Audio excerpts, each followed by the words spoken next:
Hello everyone, good morning সবাইকে। আজকে বাইরে প্রচণ্ড রৌদ্র উঠেছে। প্রচণ্ড বলতে প্রচণ্ড রৌদ্র উঠেছে, 39°C। আর এদিকে দেখো, আমি নিয়ে এসেছি বাজার থেকে কলমি শাক। আজকে কলমি শাকের রেসিপিটাই আপনাদেরকে দেখাতে চলেছি। এগুলোকে আমি অনেকক্ষণ ভিজিয়ে রেখেছিলাম জলের মধ্যে পাতাগুলোকে, তারপর সুন্দরভাবে ধুয়ে রেখেছি। আর ওই দিকে দেখুন, আমি মাশরুমকেও ওয়াশ করে আবার জলের মধ্যে রেখেছি একটুখানি, যাতে কোনো বালু টালু থাকলে চলে যায়।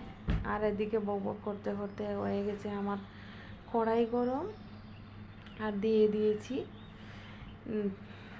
5 ফোড়ন আর রসুন ফোড়ন দেওয়ার পরে দিয়ে দিয়েছি ধুয়ে রাখা সবজিগুলো আর কি।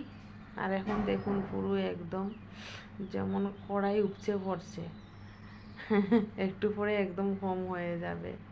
আর এদিকে আমি সুন্দরভাবে ডেকে দেওয়ার পর কেটে নিচ্ছিলাম আলু, মাশরুম তরকারি করব আর কি।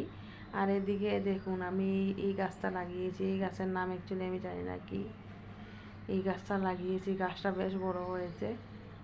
আর এদিকে লাগিয়েছি অ্যালোভেরা গাছ। প্রথমে একটা লাগিয়েছিলাম, একটা থেকে এখন দুটো হয়ে গেছে। আর এদিকে দেখুন, আমার শাক প্রায় হয়ে গেছে। আর আমি দিয়ে দিয়েছি 2 কাঁচা লঙ্কা। আর বাজার থেকে নিয়ে এসেছিলাম কিন্তু আবার কাঁঠাল আজকে রান্না করব না, সুন্দরভাবে বেঁচে রাখছিলাম আর কি। এই খোসাগুলো ছাড়িয়ে রাখছিলাম যাতে কালকে রান্না করতে ইজি হয় আর কি।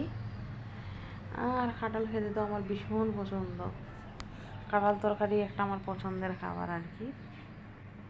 আর এরকম কিন্তু খোসা অবশ্যই ছাড়াতে হবে দানাগুলো থেকে, না হলে ডাইজেস্টিভ সিস্টেমে সমস্যা হতে পারে। আর এদিকে বক করতে করতে হয়ে গেছে আমার শাকটা কিন্তু অনেক টেস্টি হবে গাইস মনে হচ্ছে। তো আজকের ব্লগ গাইস এখানেই শেষ করছি। সবাই ভালো থাকবেন, সুস্থ থাকবেন, এটাই বলবো।